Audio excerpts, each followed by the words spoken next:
প্রিয় খামারি ভাই, দেখেন এটা চায়না একটা ফিড মেশিন। এই ফিড মেশিনে তৈরি খাবারে মাছের খুব গ্রোথ বাড়ে। এটার সাথে আমি দ্বিমত, কারণ এটা একটা মাধ্যম।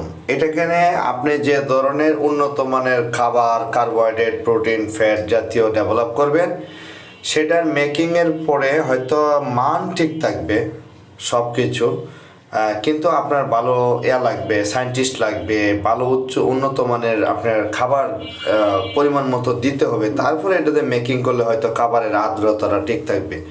কিন্তু এই সেম খাবার আপনি বানায় দিলে হবে, কিন্তু ওরা যে ধরনের স্টেরয়েড জাতীয় যে জিনিসগুলো হরমোনাল যোগ করা হয়, যেগুলো এখন খেয়ে খেয়ে মানুষের অবাঞ্ছিত লোম, মেয়েদের গালে দাড়ি, পুরুষের ব্যালেন্স ঠিক থাকে না, 40 পরে সবাই আনব্যালেন্স হয়ে যাচ্ছে, মূলত এই স্টেরয়েড খাবার জন্য। যেমন আমি আপনাদেরকে একটা উদাহরণ দিলে বুঝবেন।